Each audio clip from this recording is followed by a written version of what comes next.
This is Superboy 63, the next chapter in the evil Superboy multiverse hyper time thingy. And what's happened is, evil Superboy, he has like caught Superboy, and he has got an army of Doomsday Men. I love this run, and this is another decent issue, but I'm probably gonna sound like I am criticising a lot. Firstly, Doomsday Man. I really hate when they do this with Doomsday Man.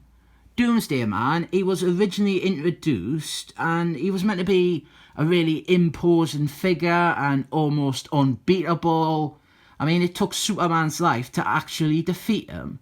And ever since then, they've just kept bringing Doomsday Man back, and really well and truly diminishing his stature and making him not special. This comic is not too bad for it. It's mostly just the sheer quantity of Doomsday Mans we have here that is accomplishing that sort of slap in the face.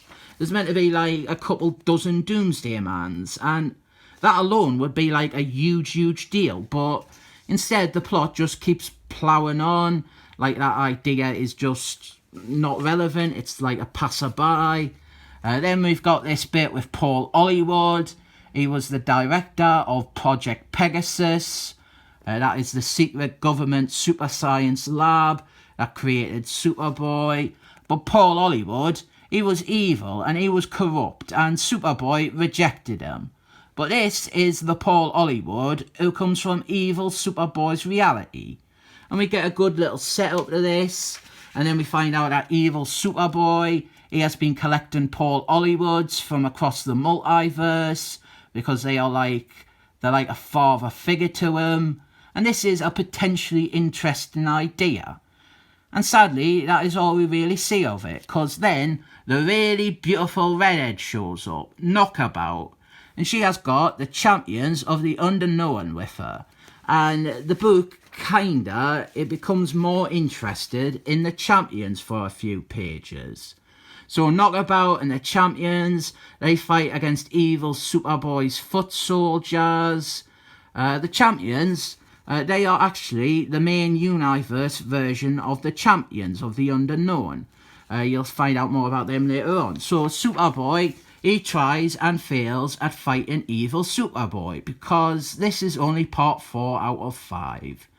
I do really like Knockabout. She is beautiful, and I like a weird relationship with Superboy.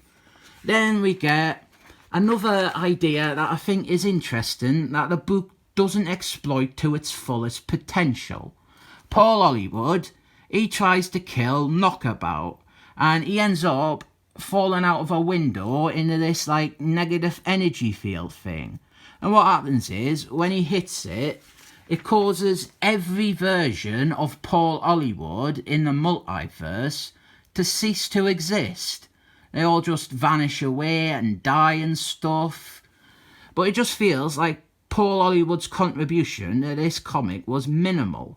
They didn't quite explore or delve into the idea of having them all together, or this one here with him ceasing to exist. Because straight away we're back to fighting. Oh, and Metroid from the Eternals is there. He does what he tends to do, which is just observe shit. And then evil Superboy, he manages to defeat and capture all these heroes, and he throws them into a room. It's like a cage where he keeps all the Doomsday Mans, and the Doomsday Mans will come and kill them. We get some really nice stuff with Knockabout and how she is in love with Superboy. And here is that backstory on the champions I promised, explaining how they came to be involved in evil Superboy's hyper time nonsense. And then to escape the room, Knockabout and Superboy, they combine their powers to force the door a bit, to get a little bit of leverage to be able to crack it open. And then Knockabout, she gives Superboy a big kiss, and that is nice. That's the best part of the issue there. The main character getting orally raped by a beautiful redhead. And then with the Doomsday Mans, It's like I said, this doesn't devalue them too much. It's just that there's so many of them. There's so many of them that it is reducing the threat of the character on his own. But we don't actually see the fight. Knockabout, she sacrifices herself to stay behind and fight all the Doomsday Mans so that Superboy and the champions can escape. So the heroes, they fly off to fight evil Superboy, and it is concluded next issue. I was afraid of sounding too critical of this issue because the few things I took note of to mention, they were all on the negative side, but this is another consistent issue in a quality run.